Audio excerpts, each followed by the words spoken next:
Apa kabar Indonesia Pagi? Kita buka dari informasi seputar kriminalitas. Pemirsa, ada dua pelaku curanmor yang beraksi di sebuah ruko jasa pengiriman barang di Tanjung Priok, Jakarta Utara. Dan aksi mereka ini terekam kamera pengawas. Pelaku tengah beraksi mencuri sebuah sepeda motor yang terparkir di depan ruko jasa pengiriman barang di Jalan Warakas 1. Korban yang mengetahui sepeda motornya hendak dibawa kabur langsung berlari mengejar pelaku. Panik aksinya terpergok, pelaku pun terjatuh akibat menabrak tembok dan berhasil tertangkap oleh korban. Sementara rekan pelaku lainnya melarikan diri. Pelaku yang berhasil tertangkap melakukan perlawanan hingga terlibat duel dengan korban dan mengundang perhatian warga. Kini pelaku diserahkan ke Polsek Tanjung Priok, Jakarta Utara, dan satu pelaku lagi masih diburu polisi.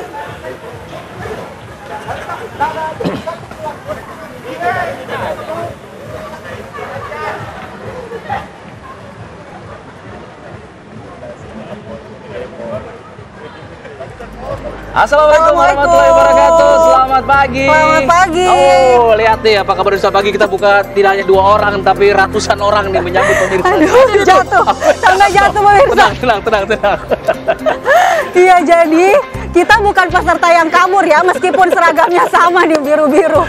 Ini memang karena kalau pemirsa bisa lihat nih, ini heelsnya tinggi banget nih. Udah kayak harapan rakyat Indonesia.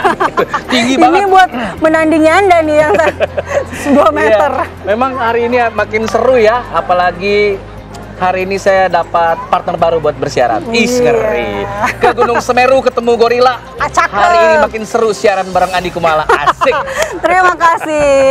Ya, hari ini banyak bahasannya ya? Iya. Malah apa aja coba? Nah, yang baru aja kemarin masih fresh mengundurkan diri pada akhirnya setelah banyak sekali desakan oleh netizen, akhirnya mengundurkan diri dengan sukarela itu katanya ya. Wahai netizen, doa Anda mungkin terkabul karena banyak banget nih harapan itu kemudian diminta agar mundur dari jabatan. Mundur, dicopot, tapi akhirnya dia mundur dan diapresiasi oleh Pak Prabowo. Iya. Apakah dengan mundurnya sudah selesai nih kontroversi di sosial media dan juga di publik? Nanti kita akan bahas itu bersama dengan narasumber kita. Ya. Selain itu, di bulan Desember ini Alfat banyak sekali bencana yang terjadi, khususnya di daerah-daerah di Jawa Barat. Ada longsor, kemudian banjir bandang, dan ini tidak main-main karena ada korban tewas dari bencana ini. Itulah kemudian pemerintah setempat langsung menetapkan tanggap darurat. Kita akan bahas nanti seputar tanggap darurat tersebut, apa kemudian fokusnya untuk hari ini, evakuasi dan sebagainya. Kita akan bahas di Apa Kabar Indonesia Pagi. Tapi kita buka dulu Apa Kabar Indonesia Pagi hari ini dengan informasi pilihan berikut ini. Ada seorang supir truk pemirsa yang tewasnya ditembak oleh orang tidak dikenal di distrik Abenaho di Kampung Wilak di Kabupaten Yalimo pada hari Rabu lalu. Polisi membenarkan peristiwa penembakan tersebut. Korban merupakan warga sipil yang kesehariannya merupakan sopir truk. Korban diduga ditembak oleh orang tak dikenal. Kejadian berawal saat korban bersama 3 rekannya pulang dari pekerjaan penimbunan jalan. Saat dalam perjalanan pulang di kilometer 76 Kampung Wilak, korban ditembak. Korban meninggal akibat terkena peluru di bagian kepala dan leher. Sementara rekan korban langsung melaporkan kejadian tersebut ke pos polisi terdekat. Polisi yang tiba di lokasi kejadian sempat melihat para pelaku sehingga sempat melakukan pengejaran. Namun para pelaku ini sudah melarikan diri ke arah hutan.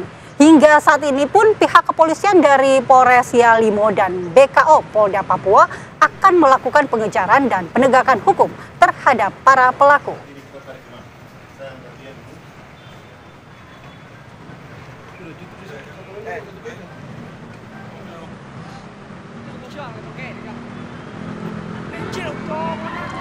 Kita ke informasi pilihan berikutnya pemirsa. 7 orang pelaku pengeroyokan terhadap siswa SMK hingga tewas di Kerinci, Jambi berhasil dibekuk polisi. Iya, kalau kita lihat para pelaku ini melakukan pengeroyokan terhadap 3 pelajar saat melintas di Jalan Raya Kerinci menuju ke Bangko. Ada 1 orang yang meninggal dunia dengan luka-luka di bagian kepala dan juga ada 2 orang lainnya mengalami luka serius dan harus mendapatkan perawatan medis. Nah, dari 7 pelaku yang diamankan, ada 5 nih diantaranya yang merupakan usianya masih usia pelajar. Polisi juga menyita ada barang bukti pisau, ada batu, balok kayu yang dipakai oleh para pelaku untuk memukul kepala korban hingga meninggal dunia. Miris sekali pemirsa. Berdasarkan keterangan dari para pelaku ini, dari hasil keterangan sementara, pengeroyokan dilakukan lantaran katanya sih ada dendam lama nih dan juga ada rasa sakit hati dari para pelaku terhadap korban tersebut. Nah, polisi kemudian menyebut pelaku seluruhnya ini berjumlah ada 10 orang. Nah, 7 diantaranya sudah ditangkap. Nah, 3 orang lainnya, 3 orang pelaku lainnya yang sudah diketahui identitasnya masih dalam pengejaran.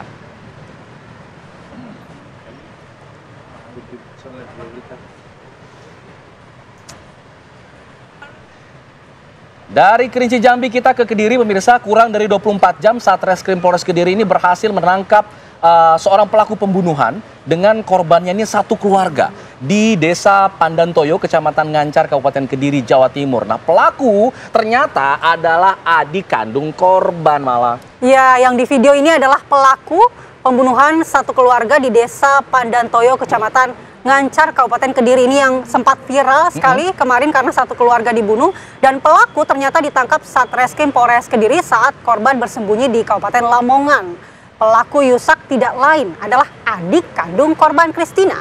Pelaku menghabisi kakak kandung dan kakak iparnya dengan menggunakan palu. Waduh. Sementara 2 keponakannya juga dihabisi dengan menggunakan palu saat tertidur di dalam kamar. Sadis sekali ini.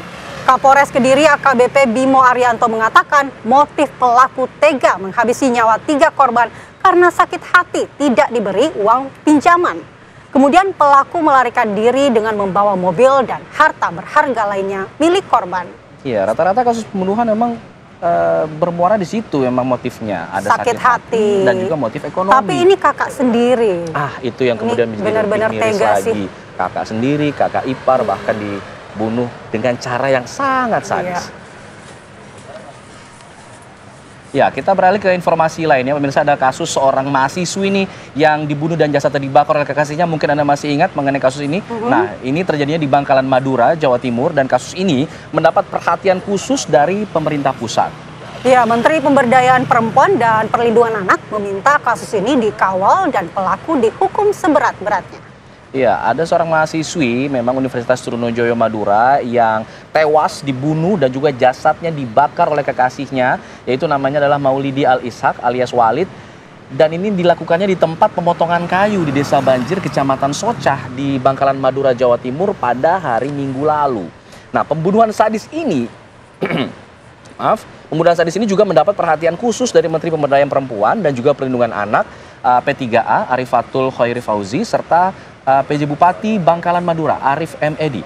Nah, agar peristiwa ini tidak terulang, Menteri P3A Arifatul Khairi meminta dengan tegas kepada para penegak hukum agar pelaku mendapatkan hukuman yang setimpal.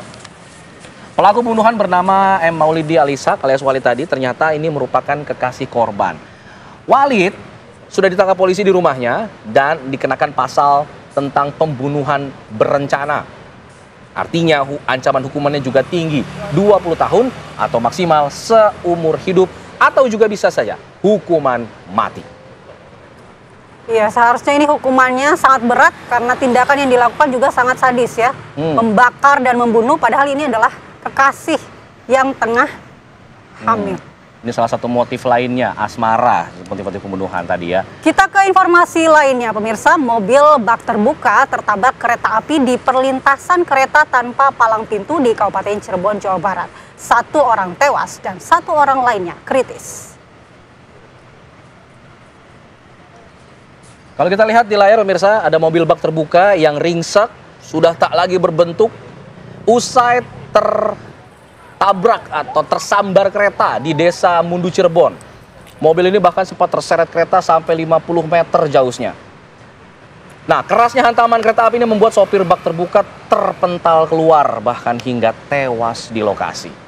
Sementara ada 1 orang penumpang di dalam mobil ini yang mengalami luka juga yang cukup parah dan saat ini sudah dibawa ke rumah sakit pelabuhan di kawasan Cirebon.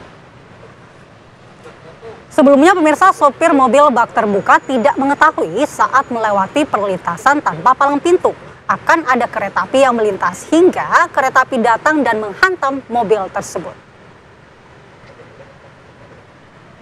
Memang nih banyak sekali memang perlintasan kereta tanpa palang pintu, jadi memang harus hati-hati banget kalau lewat yang kayak begini. Iya, membahayakan yang tidak waspada. Kalau menyeberang kita bisa tengok kiri kanan ya, tapi kalau di dalam mobil seperti apa ya? Betul.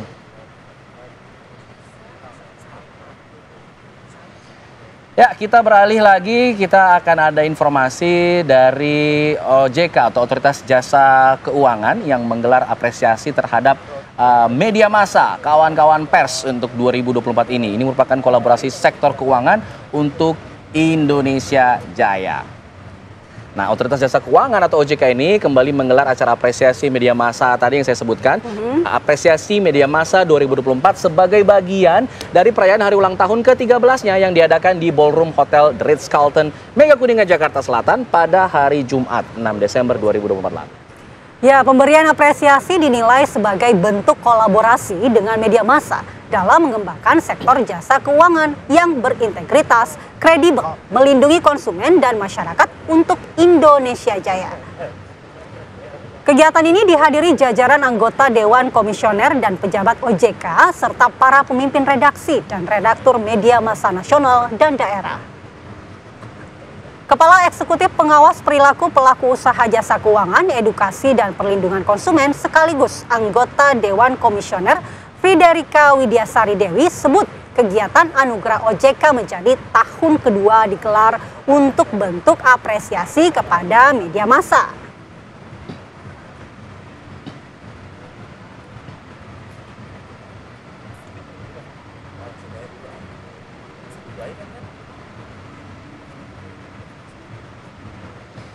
Kita jeda dulu pemirsa, kita kasih kesempatan Anda untuk sarapan dulu, minum teh, jangan pakai es kali ya. Sensitif sekarang es teh. Makan nasi uduk dulu boleh, nanti kita kembali lagi dengan informasi seputar Prabowo Subianto. Presiden Prabowo mengundang para pengusaha sekaligus investor asal Jepang. Kita akan informasikan usai jeda. Tetap di sini di Apa Kabar Indonesia Pagi. Anda kembali di Apa Kabar Indonesia Pagi, pemirsa. Kita masih memiliki informasi pilihan untuk Anda. Presiden Republik Indonesia Prabowo Subianto mengundang para pengusaha sekaligus investor asal Jepang ke Istana Negara, Jakarta. Ya, ini adalah para delegasi bisnis asal Jepang. Mereka ini tergabung dalam Japinda atau Japan Indonesia Association dan juga delegasi Jakarta Japan Club memenuhi undangan dari Presiden Prabowo ke Istana Negara. Presiden mengatakan Jepang ini merupakan adalah salah satu mitra lama dari Indonesia sekaligus sahabat Indonesia selama bertahun-tahun lamanya. Presiden Prabowo juga mengatakan bahwa pemerintah Jepang dan juga sektor swasta dari Jepang ini sangat sekali aktif memberikan kontribusi di berbagai bidang di Indonesia seperti pembangunan ekonomi aktif, pengembangan sumber daya manusia juga sangat aktif hingga kesehatan dan juga di bidang pendidikan. Nah, Duta Besar Jepang untuk Indonesia, Masaki Yasushi, hadir dalam pertemuan ini. Sementara Presiden Prabowo ditemani sejumlah Menteri Kabinet Merah Putih. Ada yang hadir seperti Menko Perekonomian Erlangga Hartarto, Menteri Luar Negeri Sugiono, Menteri BUMN Erick Thohir, serta Ketua Umum Kadin Indonesia Anindya Novian Bakri.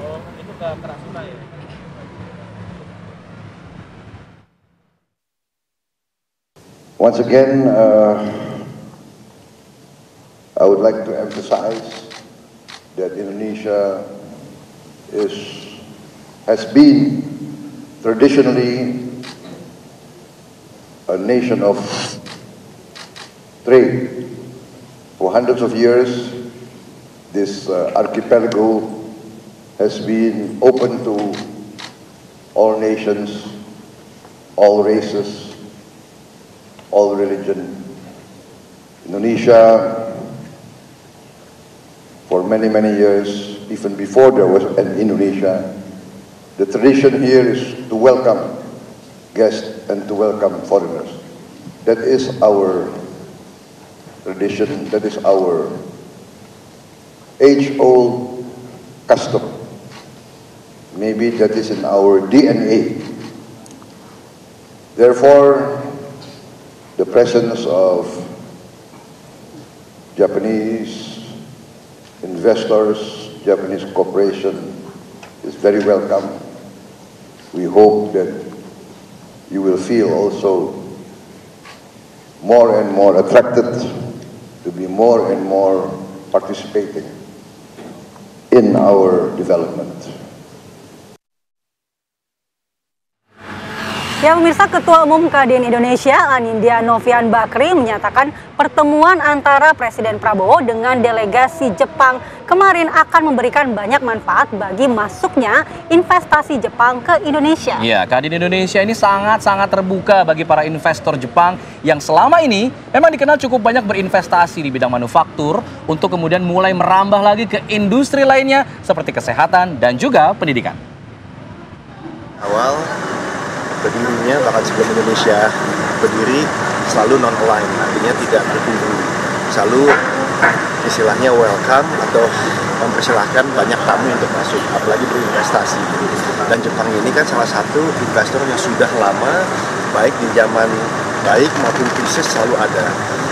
Sehingga tadi saya bicara dengan beberapa teman-teman, salah satunya dari Mitsubishi, dari MUFG itu bank, saya menanyakan apa kira-kira yang ingin difokuskan, dan mereka fokus pada industri manufaktur jelas, tapi mereka mulai merambah ke industri kesehatan, lalu juga pendidikan, bahkan mereka juga fokus kepada transisi energi seperti carbon storage. Nah, saya melihat itu semua suatu yang luar biasa dan mudah-mudahan bisa terrealisasi. Nah, kemarin Pak Menteri Investasi telah melakukan jamuan, dan saya rasa sih dengan istilahnya tambahan gestur dari Presiden ini banyak sekali manfaatnya, karena bagaimanapun juga mesti ingat investasi itu jangka panjang dan butuh kenyamanan.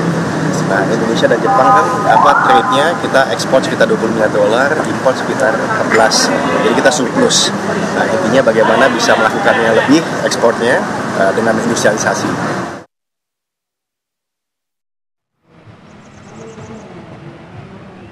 Kita beralih ke informasi lainnya pemirsa. Komisi Pemilihan Umum Jakarta, KPU Jakarta ini akan melaksanakan rapat pleno rekapitulasi suara tingkat provinsi mulai pada tanggal 7 sampai 9 Desember 2024.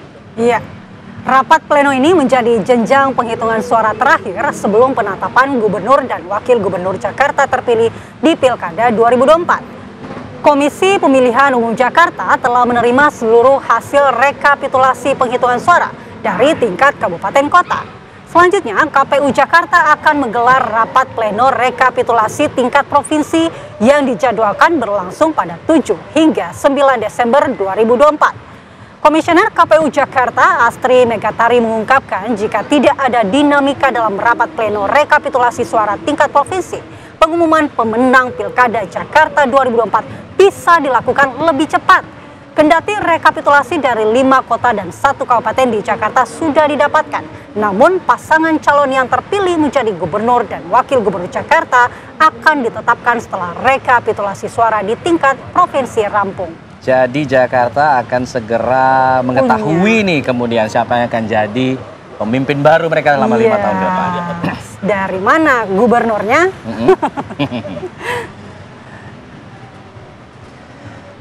Kita ke informasi lain. Kita sebelum ngomongin lebih lanjut soal Jakarta, kita ke daerah Jawa Barat dulu. Karena hingga saat ini ada beberapa tempat di wilayah Kabupaten Sukabumi khususnya ini masih terisolasi karena putus jalan, sehingga jalur distribusi bantuan dari pemerintah ini terhenti. Sementara jalan amblas juga pergerakan dari Cianjur Jawa Barat juga makin meluas. Kita akan sampaikan informasinya sesaat lagi. Usai jeda tetap di sini di Apa Kabar Indonesia Pagi. Ya, Anda kembali di Apa Kabar Indonesia Pagi pemirsa. Kalau kita lihat pemirsa ini cuaca ekstrim makin banyak terjadi di berbagai wilayah. Ini hujan yang mengguyur di Kabupaten Pati, Jawa Tengah membuat ada sungai Simo meluap dan menyebabkan banjir hingga merendam persawahan dan juga jalan raya ikut terendam. Iya, pada rekaman video amatir warga terlihat seorang pengendara sepeda motor terjebak banjir di area persawahan. Warga lainnya berusaha menolong pengendara motor tersebut agar tidak terseret derasnya air. Selain itu, banjir juga merendam jalan raya Pati Jepara. Banjir setinggi 50 cm itu membuat puluhan motor mogok. Ini yang kalau Anda lihat Motor-motor yang mogok akibat melewati atau menerobos banjir dan mengakibatkan kemacetan. Banjir juga mengakibatkan kemacetan sepanjang kurang lebih 2 km. Lalu lintas kemudian kembali lancar setelah petugas Satlantas Polresta Pati dikerahkan untuk mengurai kemacetan. Sudah mulai harus waspada terhadap bencana-bencana hidrometeorologi, banjir, longsor, dan sebagainya.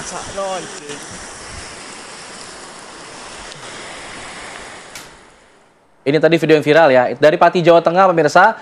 Kita beralih ke wilayah lainnya di Madiun, Jawa Timur. Ada sejumlah wilayah di 2 kecamatan di Madiun, Jawa Timur tadi untuk yang kembali direndam banjir akibat hujan yang terjadi sejak sore hari. Nah, selain merendam jalan desa, banjir luapan sungai ini juga merendam permukiman warga. Ya, banjir susulan ini terjadi di Desa Dempelan dan Desa Tempur Sari, Kecamatan Wungu, Kabupaten Madiun, Jawa Timur pada Jumat malam. Ruas jalan menuju Desa Betek dan Gelambangan kembali terendam air mencapai 50 cm. Kendaraan roda 2 dan roda 4 tidak bisa melintas. Sejumlah tim SAR gabungan dari BPBD dan TNI Polri telah disiagakan di sejumlah titik banjir yang debit airnya deras dan memiliki kedalaman hingga 1 meter. Selain menggenangi jalan, air juga nyaris masuk ke rumah warga. Warga pun berusaha menutup pintu rumah dengan papan dan batu. Tujuannya agar air tidak masuk ke dalam rumah. Banjir susulan ini terjadi akibat hujan lebat sejak Jumat sore selama 2 jam lebih. Hingga akhirnya sungai meluap dan merendam permukiman warga.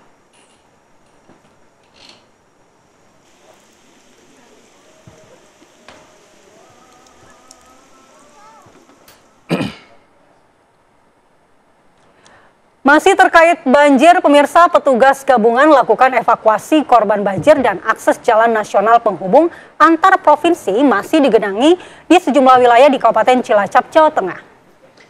Ya, kalau kita lihat kondisinya seperti ini, pemirsa, banjir yang menggenangi ada ribuan rumah warga kalau dihitung di Sidareja, Cilacap, Jawa Tengah ini. Nah, turunnya kembali hujan dengan intensitas yang tinggi di wilayah ini mengakibatkan debit air banjir terus meningkat. Nah, untuk saat ini debit air banjir masih mengalami kenaikan. Tadinya 1 meter tingginya, kini naik hingga 1 meter lebih. Nah, petugas gabungan dari TNI, Polri, BPBD, dan juga pemerintahan setempat, kecamatan melakukan evakuasi terhadap warga korban banjir. Karena debit air sudah cukup tinggi, jadi petugas pun harus mengevakuasi para warga, bahkan ada beberapa warga yang harus digendong seperti lansia yang harus dibawa ke posko pengungsian. Nah, akses jalan penghubung antara 2 provinsi dari arah Cilacap, Jawa Tengah menuju ke Pangandaran, Jawa Barat juga tersendat akibat banjir yang tingginya cukup mengkhawatirkan seperti ini. Nah, kalau kita lihat pihak pemerintah di sini mengimbau agar warga yang masih bertahan di rumah-rumah mereka untuk segera deh mengungsi dulu ke posko pengungsian. Untuk barang-barang dalam rumah ditinggalkan dulu karena keselamatan menjadi faktor yang lebih penting. Biasanya banyak yang bertahan di rumah karena nggak mau meninggalkan harta benda mereka. Betul. Ya, mudah-mudahan ada kepastian, ada jaminan dari pemerintah setempat untuk mengamankan lah ya barang-barang masyarakat yang ditinggalkan akibat banjir ini.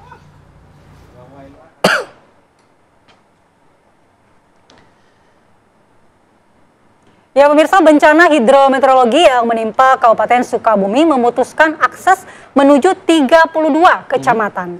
Secara akumulasi ada 8 titik yang juga terputus akibat bencana banjir ini dan juga longsoran tanah atau pergerakan tanah hingga jembatannya tidak bisa dilalui. Betul sekali.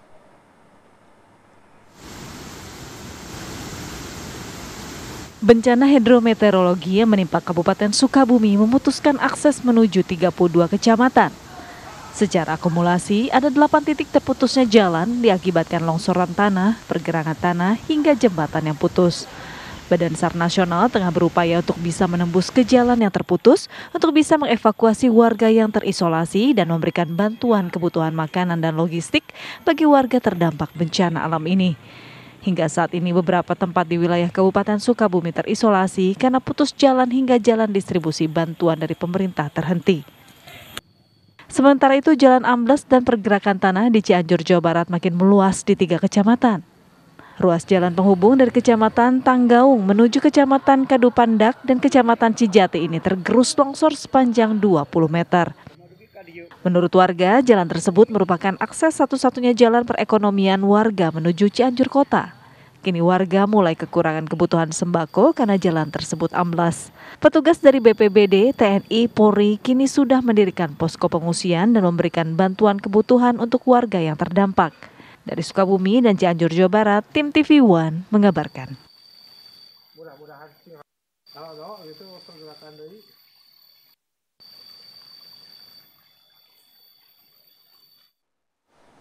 Ya, kondisi tanggap darurat dipercepat untuk kemudian bisa mengantisipasi dampak lanjutan dari banjir bandang dan juga cuaca ekstrim yang terjadi di beberapa wilayah termasuk atau khususnya di wilayah Sukabumi, Jawa Barat. Kita akan membahas hal ini bersama dengan Kepala Pusat Data Informasi dan juga Komunikasi BNPB, ada Bapak Abdul Muhari. Selamat pagi, Pak Abdul Muhari.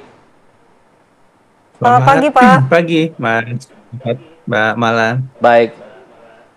Pak Abdul, nanti kita akan coba dalami ya mengenai kondisi tanggap darurat dan bagaimana perkembangannya sejauh ini hingga pagi hari ini. Tapi sebelum itu kita akan pantau dulu Pak bagaimana kondisi di Sukabumi, Jawa Barat juga di Cianjur, Jawa Barat seputar banjir bandang, dampaknya seperti apa dan juga pergerakan tanah yang terjadi di Cianjur.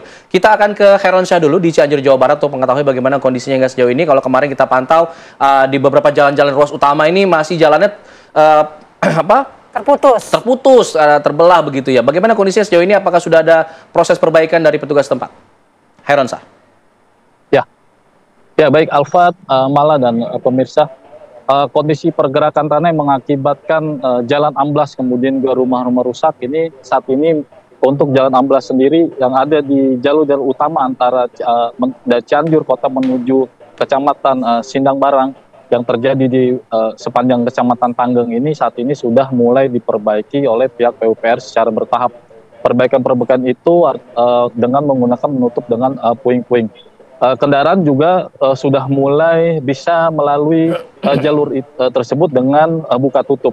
Sementara untuk longsor sendiri juga sudah mulai dibersihkan material-material longsor dari tengah jalan. Pihak PUPR sendiri sudah mengerahkan alat berat dan kemudian juga mulai membersihkan sisa-sisa longsoran yang ada di sepanjang jalan utama Cianjur Kota menuju ke Kecamatan Sindang Barang. Sementara itu untuk pergerakan tanah sendiri saat ini di Cianjur sendiri semakin meluas. Saya berada saat ini di Kecamatan Kadupandak, di mana awalnya di Kecamatan Kadupandak ini hanya ada dua desa, yaitu Desa Wargasari dan Desa Sukaraja yang mengalami musibah pergerakan tanah ini. Namun hingga hari ini sejak kemarin pergerakan tanah meluas ke desa-desa lain. Kemarin saya ikut sempat mengikuti bantuan yang diberikan dari pihak Polsek, pihak kepolisian dan TNI sendiri sudah mulai membuka posko-posko pengungsian untuk mengantisipasi hal-hal yang tidak diinginkan ketika pergerakan itu tanda terjadi. Jadi warga bisa segera mengungsi di tempat ya di posko pengungsian. Alfat dan pemirsa, saat ini saya berada di Tanjakan Purut. Ini tanjakan di Kecamatan Kadupandak yang memang menjadi akses satu-satunya warga dari Kecamatan Kadupandak menuju Cianjur Kota. Perekonomian, kemudian juga transportasi, ini melalui jalan ini. Dan kemarin memang sempat terisolir akibat adanya jalan yang putus di Kecamatan Kadupandak dan kemudian Kecamatan Cijati. Dan kemudian juga adanya longsor di Cibulu yang akan dilalui jalan ini. Dan saat ini longsor yang ada di Cibulu mulai berangsur-angsur sudah mulai dibersihkan dan buka tutup kendaraan sudah mulai bisa dilalui menuju jalan ini. Dan ini Alfat dan malah pemirsa saya bisa tunjukkan bahwa ini adalah jalan tanjakan Purut. Anda bisa menyaksikan bahwa tanjakan ini adalah tanjakan satu-satunya yang merupakan akses menuju Cianjur Kota. Dan ini bisa dilihat malah Alfat dan pemirsa, warga berupaya sangat hati-hati untuk melintasi jalan ini. Dan kendaraan roda 4 sendiri tidak bisa melalui jalan ini, ya karena kan jalan yang terjal dan patahan jalan yang amblas ini semakin melebar. Dan ini warga juga harus berhati-hati untuk melintasi jalan ini. Namun saat ini jalan ini sudah mulai bisa dilalui dengan kendaraan roda 2, sementara untuk kendaraan roda 4, bagi yang ingin membeli sembako dengan truk, itu bisa dikirim melalui motor secara bertahap.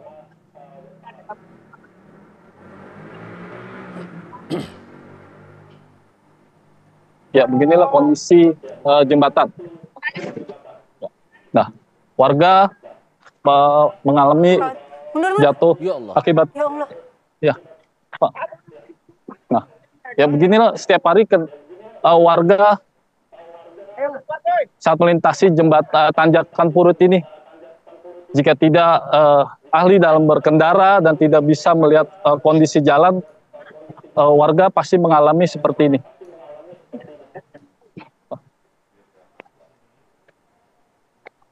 Ya. Ya. Jadi warga pun harus berhati-hati untuk mengendari jalan, dan warga berharap juga nantinya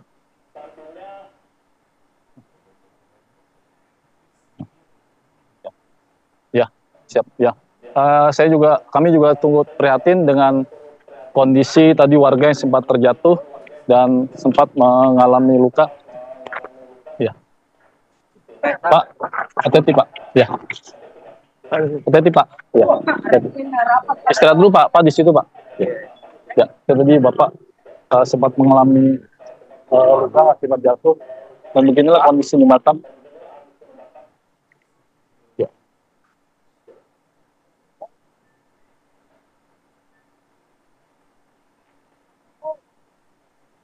Ya, oke. Ya. Demikian Alfat yang bisa saya kabarkan dari Kecamatan Kadu Pandak. Ya. Baik, Hairon Syah, terima kasih laporannya dari Cianjur, Jawa Barat. Kita turut prihatin tadi ada warga yang terjatuh karena berusaha untuk menerobos jalan yang terputus itu, karena ini adalah pilihan satu-satunya. Kalau kata Hairon Syah tadi, akses satu-satunya untuk warga melakukan aktivitas. Nah, kita ke Abdul Muhari dulu. Pak Abdul Muhari, melihat kondisi di Cianjur, Jawa Barat, di mana akses jalan terputus akibat pergerakan tanah, sementara warga tidak punya pilihan, harus melewati jalan-jalan tersebut. Bagaimana BNPB mengantisipasi dan juga mengatasi bencana yang sedang terjadi di sana, Pak, saat ini? Ya, kemarin kita sudah melakukan rapat koordinasi penanganan darurat. Ada Pak Bupati dengan segenap Forkopimda, kemudian ada BNPB, ada perwakilan TNI Polri, PUPR, dan juga BMKG. Ada beberapa hal yang menjadi poin dari atau menjadi prioritas dari kegiatan-kegiatan yang akan kita lakukan di fase tanggap darurat ini. Yang pertama itu adalah pencarian korban. Saat ini masih ada 5 korban hilang yang pencariannya masih akan diteruskan oleh Basarnas. Ini kita sudah sepakati bahwa pencarian akan diteruskan hingga 7 hari pasca bencana. Sekiranya nanti kita harapkan tentu saja bisa ditemukan 5 korban hilang ini pada fase tanggap darurat yang ditetapkan oleh pemerintah daerah selama 7 hari ini. Tetapi sekiranya belum, maka kita akan mengajak diskusi para ahli waris apakah akan diteruskan atau diikhlaskan. Kalau misalkan diminta diteruskan, kita juga akan diteruskan dengan dukungan operasional dari BNPB. Kemudian setelah pencarian korban, secara paralel juga kita akan memastikan kebutuhan logistik dasar permakanan dan non-permakanan bagi warga terdampak itu terpenuhi. Saat ini ada 2 titik pengungsian terpusat di Sukabumi dengan jumlah total KK mengungsi itu 389 KK. Tetapi kalau untuk pengungsian terpusat itu relatif mudah untuk kita memenuhi kebutuhan logistik permakanan dan non-permakanannya, karena tempatnya sudah ada dan tim kita, logistik kita sudah tersedia di situ bekerjasama dengan Kemsos dan KL terkait lainnya. Yang akan kita kejar adalah masih ada warga yang saat ini tidak bisa kembali ke rumahnya bukan karena banjir tapi karena pergerakan tanah. seperti yang ditinjau kemarin oleh Bapak Wakil Presiden, ada sekitar 20 KK yang rumahnya sudah rusak, dan masih ada sekitar 60 KK lainnya, rumahnya itu ada di sekitar 20 rumah yang sudah rusak ini. Diasumsikan ini adalah rumah yang akan terancam dengan dampak pergerakan tanah berikutnya. Nah ini sekitar 80 KK ini sudah tidak bisa ditinggal lagi di rumahnya. Ini yang menjadi prioritas kita. Apakah kita ada dua skema sebenarnya. Kemarin kita bicarakan apakah kita akan buatkan hunian sementara dulu atau kita bantu dengan dana tunggu hunian sehingga dia bisa mengontrak dulu tempat lain. Dana tunggu hunian ini besarnya 600.000 per KK per bulan, kita akan berikan selama 6 bulan. Harapannya dengan 6 bulan ini pemukiman mereka yang baru, rumah mereka yang baru sudah selesai dibangunkan juga oleh pemerintah. Kalau misalkan itu dibangun di lahan mereka yang masih ada di luar zona bahaya, itu akan dilakukan oleh BNPB. Kalau misalkan yang 80 KK ini maunya akan dibangunkan di satu tempat relokasi terpusat, maka kemarin Menteri Perumahan Bapak Marwar Sirait juga sudah berkomitmen itu akan dibangun oleh Kementerian Perumahan dan Kawasan Pemukiman. Itu yang ketiga. Oke. Pak Abdul, tadi kita catat ada 3 ya, berarti ada pencarian korban, lalu kemudian pendataan rumah-rumah yang terdampak, dan juga pemenuhan logistik dari para pengungsi. Nanti kita akan coba dalami lagi, dan juga kita akan lihat nanti seperti apa kondisi terbaru di Sukabumi. Usai jeda, nanti kita kembali lagi ya Pak ya.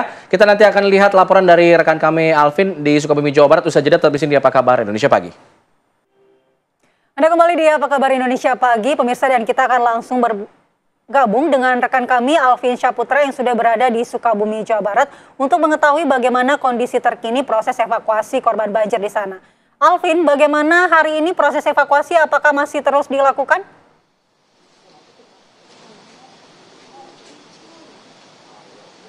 Ya baik, Andi Kumala, Alfa dan juga pemirsa, memang sudah hampir 4 hari yang lalu bencana hidrometeorologi menimpa Kabupaten Sukabumi, Jawa Barat, di mana pemirsa di sini tempat saya mengabarkan ini merupakan titik terparah yang menimpa di daerah Sagaraten, Sukabumi, Jawa Barat, di mana pemirsa ini merupakan kali yang sebelumnya pada hari Selasa itu meluap ke rumah warga yang cukup parah. Dan pemirsa di sini di tempat saya mengabarkan ini merupakan rumah warga tepat di pinggir sungai, dan memang cukup parah dampaknya bagi rumah warga yang berada di sini karena memang temboknya jebol dan hancur juga pemirsa. Dan ini pemirsa bisa melihat di layar kaca situasi rumah dari salah satu warga yang terkena dampak cukup parah di daerah Sagaraten, Jawa Barat. Dan memang untuk mengetahui seperti apa lebih lanjut kronologi dan juga dari pemilik rumah, kita akan bertanya kepada, halo Pak, dengan Pak siapa nih? Iwan. Pak Iwan. Ya. Pak Jajang. Iya Pak, bisa jelaskan nih Pak untuk kronologi awalnya seperti apa nih Pak sampai terjadinya banjir yang cukup parah nih Pak? Kronologi awal di sini kurang lebih jam 7 pagi itu belum terjadi apa-apa. Kami di sini berbarengan dengan Bapak Jajang sempat mengeluarkan hewan ternak juga dari sini, dievakuasi ke seberang ke daerah aman. Kami di sini tidak tahu akan datang banjir lebih deras lagi itu, dan kurang lebih pukul 9 debit air lebih tinggi dan sangat deras sehingga menghancurkan rumah abang saya ini. Itu. Pak, bisa jelaskan nih Pak untuk yang rusak apa aja nih Pak dari rumah? Yang dari rumah rusaknya kandang sapi, kandang domba hancur pokoknya. Terus ibu saya terus ditolongin mau kebanjiran, saya langsung harta benda mah diselamatin, nolongin ibu yang udah pikun itu. Ibu saya, cuman saya bener udah nggak ada apa-apa. Ya, coba Pak bisa ditunjukkan nih Pak yang rusak yang mana-mana aja nih Pak. Bisa. Ini yang rusak depan kamar yang sebelah sana rusak.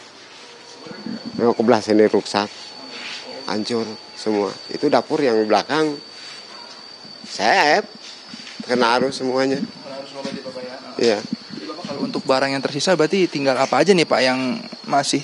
Nah, yang nanti saya cuma ini aja pakai yang ini yang ada. Jadi hanya baju aja gitu Pak ya. Ya Pak, bisa dijelaskan Pak untuk bantuannya sudah ada apa aja nih Pak dari pihak pemerintah nih Pak? Ya minta dibikin Ya.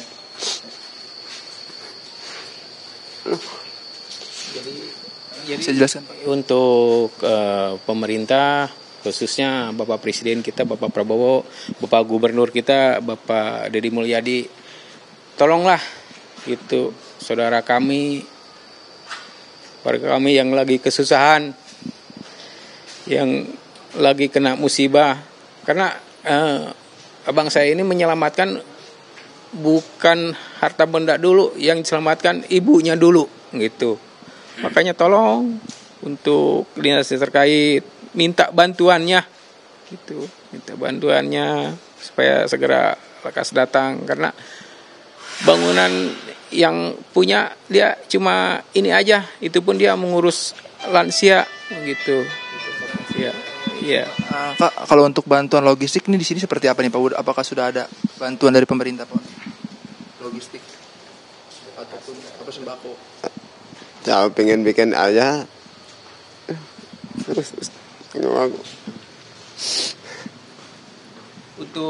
Untuk bantuan logistis, kami udah ada dari dinas terkait dan relawan-relawan seperti beras, minyak, air. Itu alhamdulillah itu dari kemarin udah datang. Cuman itu yang habis untuk sekaligus dipasak aja gitu. Untuk persediaan pasca ke depan kami belum ada stoknya.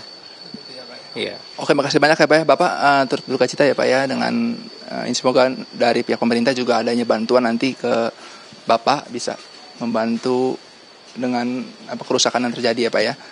Ya baik, Alfat, Andi Kumada dan juga pemirsa, memang itulah memang tanggapan dari salah satu masyarakat yang terkena dampak yang cukup parah karena memang rumah dari Bapak sendiri tepat di pinggir kali sehingga merusak rumah yang berada saat terjadinya banjir pada hari Selasa lalu. Demikian, Andi Kumada dan Alfat kembali ke studio.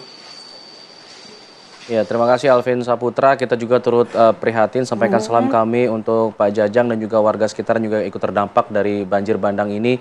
Kita akan coba konfirmasi ke Pak Abdul Muhari. Pak Abdul, kalau kita lihat tadi keluhan warga sejalan dengan fokus dari BNPB di tanggap darurat ini mengenai pembagian logistik, pendistribusian logistik dan juga relokasi dan juga perbaikan. Untuk warga-warga yang terdampak seperti ini Pak, apakah perbaikannya akan diutamakan atau direlokasinya Pak yang diutamakan?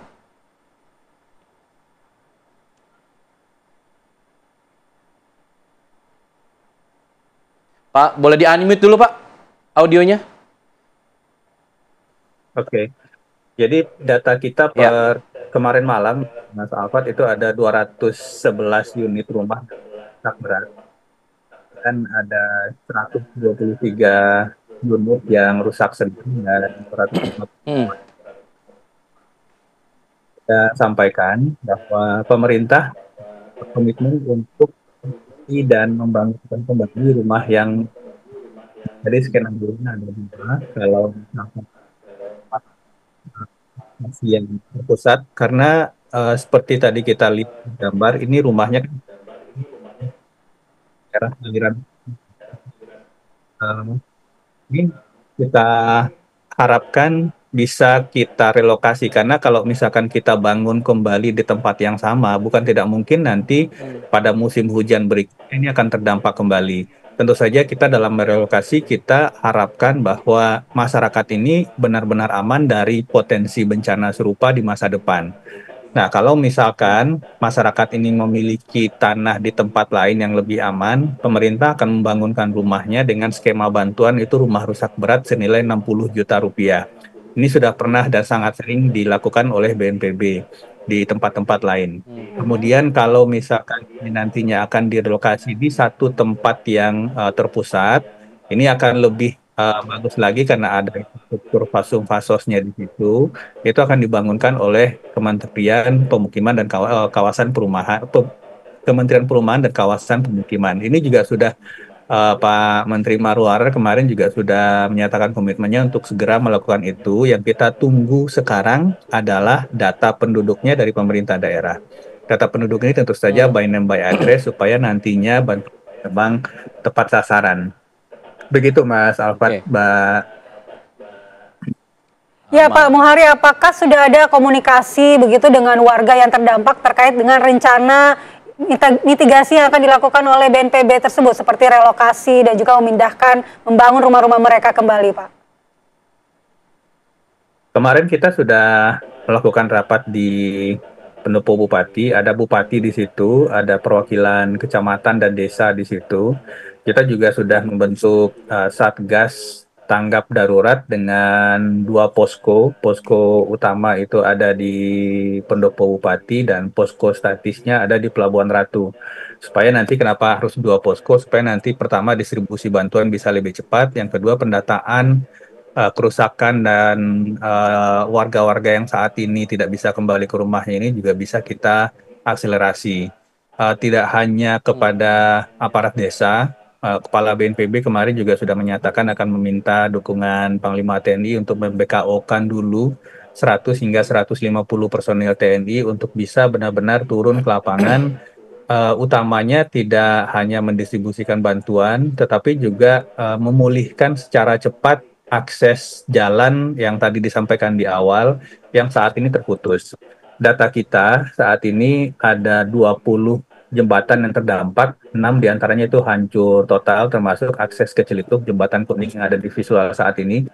Ini juga akan kita percepat pemulihannya dengan menggunakan jembatan beli. Jadi jembatan beli dari TNI untuk sementara gunakan untuk mempercepat pemulihan akses ini.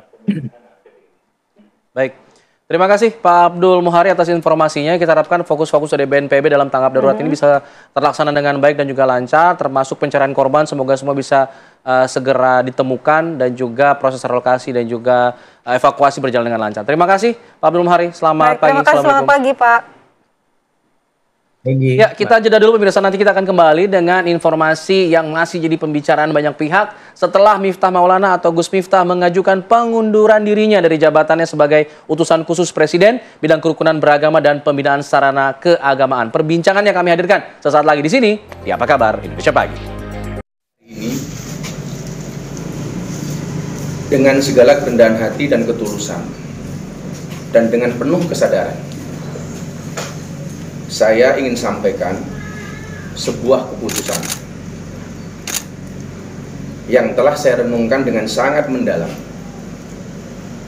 Setelah berdoa, bermuhasabah, dan istikharah, saya memutuskan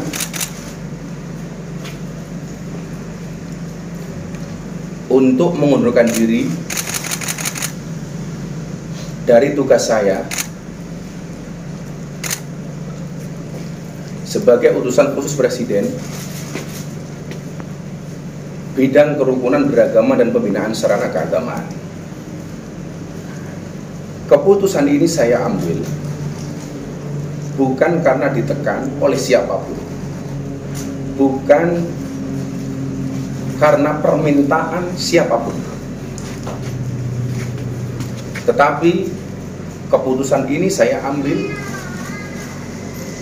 karena rasa cinta, hormat dan tanggung jawab saya yang mendalam kepada Bapak Presiden Prabowo Subianto serta seluruh masyarakat.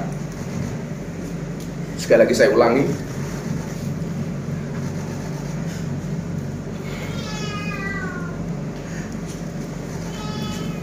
keputusan ini saya ambil bukan karena ditekan oleh siapapun, bukan karena permintaan siapapun, tapi semata-mata keputusan ini saya ambil karena rasa cinta, hormat, dan tanggung jawab saya sangat mendalam kepada Bapak Presiden Prabowo Subianto serta seluruh masyarakat Indonesia.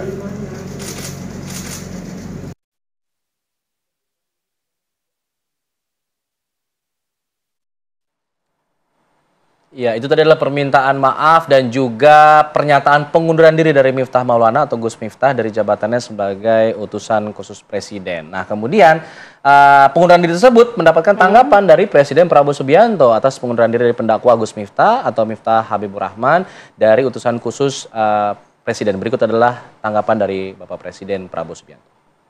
Iya, tadi saya sendiri belum lihat langsung, tapi didapat laporan beliau sudah mengundurkan diri.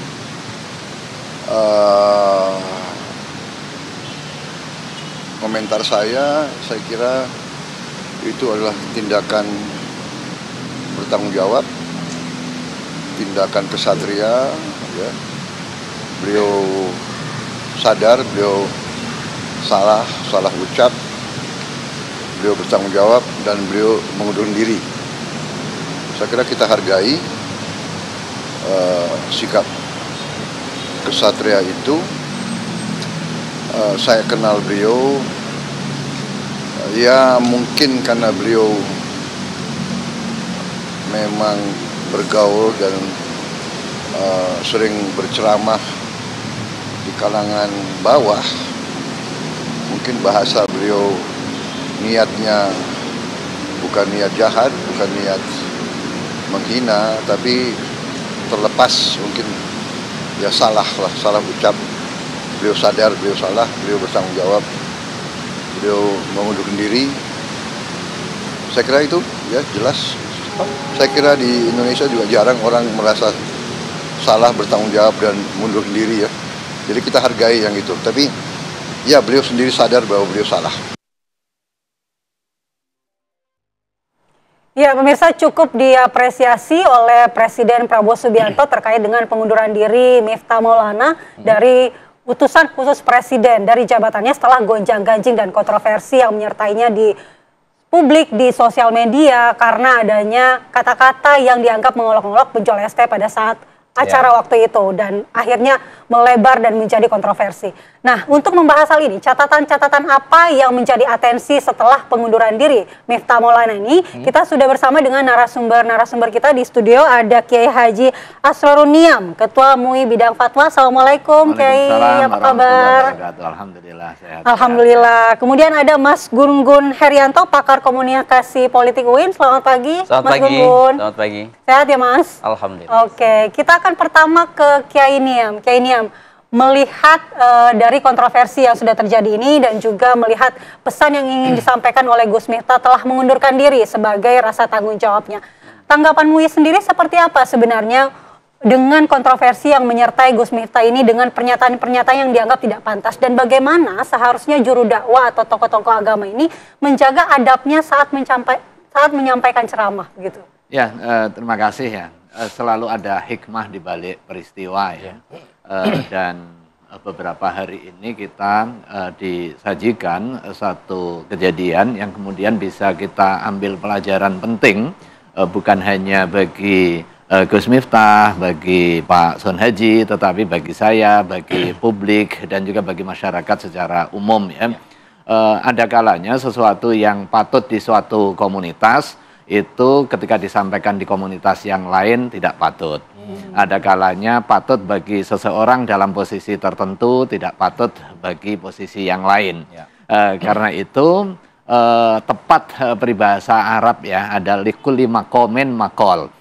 Di setiap tempat ada statement yang cocok. Apalagi kita berada di dalam era digital yang seringkali ketika tidak diimbangi dengan pemahaman utuh ada kegagapan.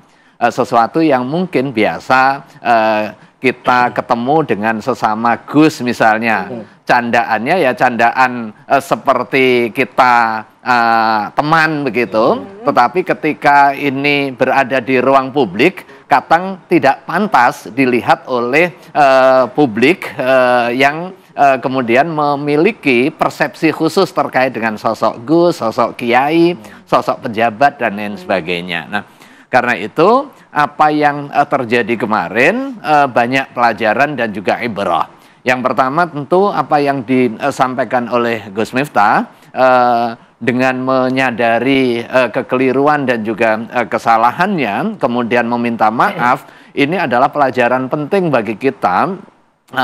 Tidak semua orang yang salah mengakui kesalahan, dan Gus Miftah memiliki kelapangan dada untuk mengakui kesalahan. Setelah mengakui kesalahan, mau meminta maaf. Nah, di dalam terminologi keagamaan ada doktrin bahwa setiap kita nggak mungkin terbebas dari salah. Tetapi sehebat-hebat orang yang salah adalah yang mengakui kesalahan dan mau meminta maaf. Dan Gus Miftah memberikan contoh sekaligus juga praktik ini ya. Nah, kemudian yang kedua soal pengunduran diri. Saya kira ini lebih kepada tanggung jawab personal ya, bagaimana kehadiran kita di dalam posisi apapun, khususnya posisi publik, ini mendatangkan manfaat. Jika madarat atau setidaknya tidak cukup memberikan manfaat, jalan mengundurkan diri, sehingga bisa melapangkan jalan kemaslahatan sekaligus juga tetap beliau bisa istiqomah dalam dakwah, ini saya kira juga perlu diapresiasi. Dan ini lagi-lagi ada blessing in disguise ya, hikmah di balik peristiwa. Itulah orang bijak. Begitu. Dari sisi komunikasi politiknya seperti apa nih dampaknya terhadap Bapak Presiden Prabowo Subianto? Karena kalau kita lihat, Mas Gun, Gus Miftah ini sepertinya bukan blunder pertama yang dilakukan oleh jajaran di bawahnya Pak Presiden Prabowo. Sebelumnya ada Menteri Pendesaan menggunakan kop surat untuk urusan pribadi. Ada juga Yusril Iza Mahendra yang bilang kasus 98 bukan pelanggaran HAM berat. Ada juga Bu Adita, jubir PCO soal rakyat jelata. Lalu kemudian ada ini lagi. Ini terus sekarang memang sudah mengundurkan diri, minta maaf. Tapi kemudian apa dampaknya dari sisi komunikasi politik untuk pemerintahan Prabowo Subianto? Iya, tentu dampak itu berhubung juga dengan public trust ya. Kalau semakin sering intensitas pengelolaan komunikasi yang buruk, tentu akan menyumbang sentimen negatif. Oleh karena itu, maka karena ini awal dari pemerintahan, dan awal itu dalam men-set up pemerintahan butuh dukungan, maka menurut saya sangat urgent sekali untuk memerhatikan yang disebut dengan pengelolaan komunikasi publik dan pengelolaan komunikasi politik. Kenapa? Karena kerja saja tanpa mengkomunikasikan kerja dengan baik, itu akan menjadi sebuah hal yang backfire pada pemerintah. Istilahnya dalam komunikasi itu ada CPM. CPM itu Communication of Privacy Management. Jadi pengelolaan privasi komunikasi. Mana yang bisa disampaikan, mana yang tidak disampaikan, kapan offensif, kapan defensif. Ini dalam konteks strategic communications itu sangat diperlukan FCR, Finding, Conclusion, Recommendation. Jadi narasi pemerintah itu harus ajak kan. Oleh karena itu, meskipun banyak kepala dari menteri, kemudian staf khusus presiden, utusan khusus presiden, maka orkestrasi narasi itu menjadi penting. Nah, makanya kemudian 3 hal yang penting selain CPM tadi, yang kedua itu bagaimana mengelola narasi. Kemudian yang ketiga, bagaimana yang disebut dengan symbolic convergence, penyatuan simbolik, bahwa Pak Prabowo sebagai presiden, narasi ke bawahnya itu harus diterjemahkan dengan ajak, bukan hanya oleh kantor kepresidenan, ya, tetapi juga oleh seluruh kementerian, dan turun lagi ke bawah, yaitu daerah-daerah. Sehingga kemudian tentu hal yang paling bisa kita pelajarin dari posisi kasusnya Gus Miftah adalah menurut saya soal representasi diri. Begini, kalau misalnya Gus Miftah posisinya sebagai pendakwah saja, fenomena mungkin joke ya pada saat berdakwah itu sesuatu yang biasa. Tetapi ketika melekat pada dirinya jabatan tertentu, ya, representasi diri sebagai brand ambassador, ya, kalau di korporasi itu kan semacam brand ambassador, utusan khusus untuk kerukunan beragama. Kalau kita bicara kerukunan, ya jangan sampai melahirkan paradoks yang itu sebenarnya tidak sejalan dengan makna kerukunan, gitu. Saya bayangkan utusan khusus bidang kerukunan itu membangun dialog misalnya antar iman, moderasi beragama, bagaimana misalnya menguatkan multikulturalisme dengan paham keagamaan di Islam saja banyak sekali Sehingga kemudian bagaimana muncul yang disebut dengan mutual understanding, goodwill, respect, sama damage control. Mengontrol potensi kerusakan.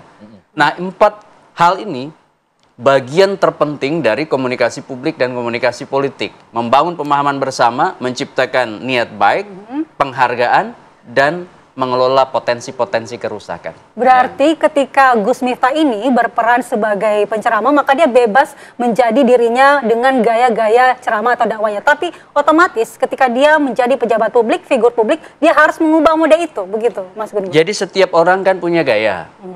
Tetapi gaya itu dibatasin oleh cara juga orang berpikir tentang konteks. Berpikir tentang momentum. Contoh misalnya seperti Pak Kiai Asroruni yang tadi sampaikan, tidak seluruh pesan itu bisa diterima dengan baik oleh semua strata. Tidak semua pesan itu bisa diterima baik kalau kemudian tidak tahu konteksnya.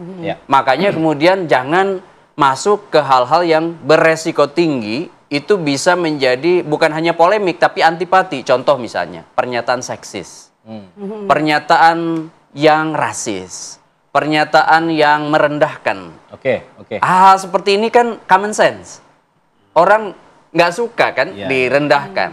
Kecuali misalnya saya udah punya hubungan yang sangat intim dalam pertemanan dan kadang-kadang ada konteks-konteks tertentu di mana pernyataan-pernyataan itu banyak sekali pemakluman dalam hubungan antar pribadi. Tapi kan bukan untuk konsumsi publik. Bukan untuk sebuah konstruksi publik. Nah, kalau misalnya untuk seorang pendakwah, tadi aku dikatakan pendakwah bebas meskipun tidak pegang jabatan, tetap harus ada remnya kalau tidak saya. Kalau menurut saya harus ada remnya.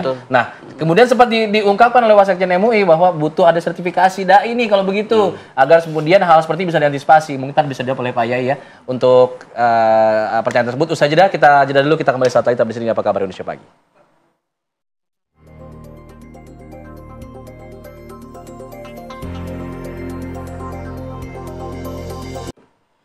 Ya, kasus Gus Miftah ini kemudian memunculkan narasi perlu diperketat lagi sertifikasi dai ini, katanya begitu Pak Niam.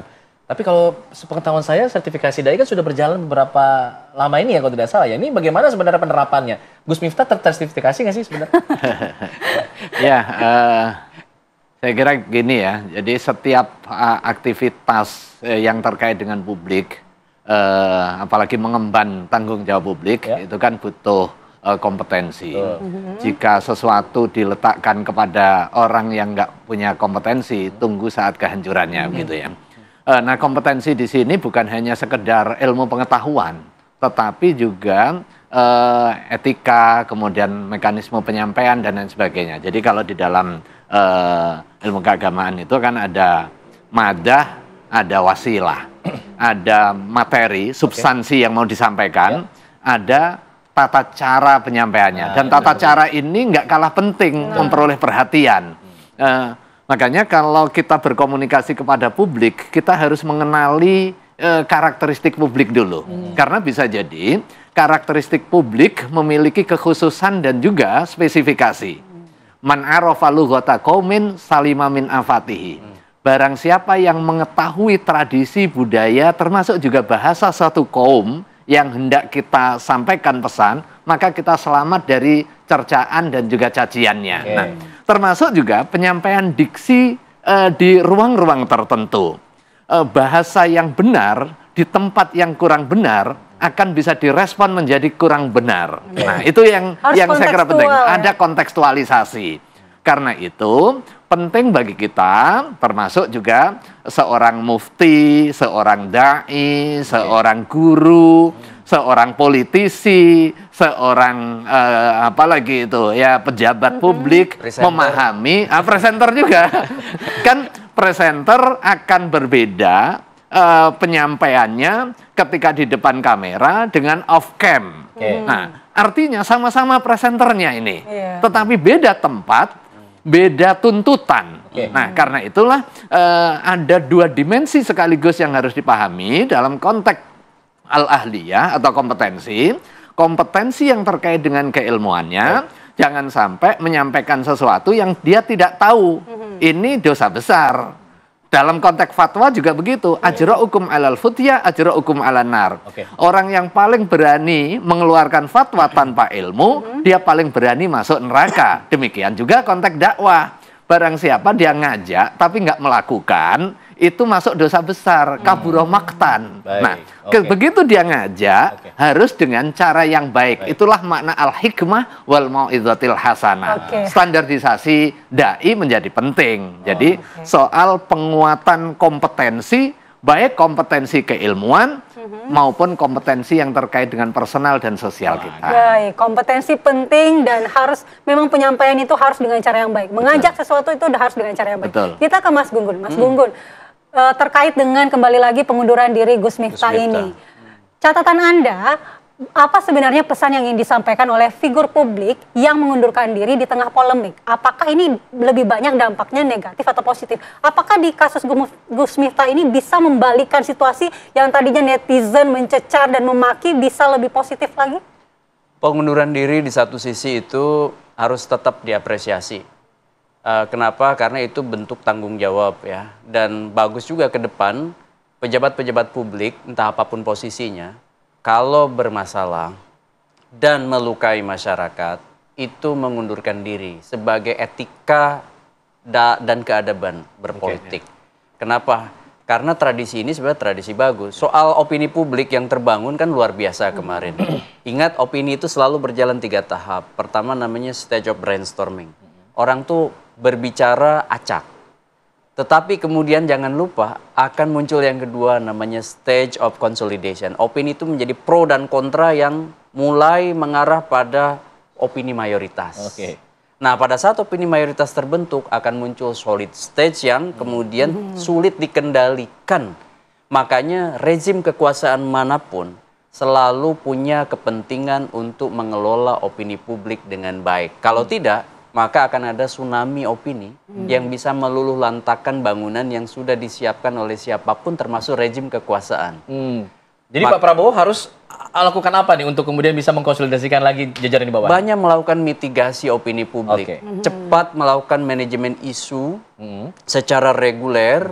Dan manajemen isu itu jangan sampai sudah berlabuh menjadi manajemen krisis. Begitu. Maksud saya sebelum krisis dimitigasi. Langsung dimitigasi. Kita akan coba nanti langkah seperti apa yang dilakukan. Dan pelajaran penting yang penting itu. Pelajaran penting ini teladan juga ternyata. Teladan ada hikmah di balik peristiwanya. Baik, terima kasih. Terima kasih banyak ya. Sudah hadir di Apa Kabar Indonesia Pagi pada hari ini. Iya. Kita harus akhiri perjumpaan kita meskipun bahasanya menarik. Kalau ada salah-salah kata kita mohon dimaafkan, jangan sampai blunder. Diminum tehnya, esnya tapi nggak ya. Kami harus undur diri. Sampai di sini dulu Apa Kabar Indonesia Pagi pada hari ini. Saya Alfa Tauhid. Saya Andi Kumala. Terima kasih atas perhatian Anda. Sampai jumpa.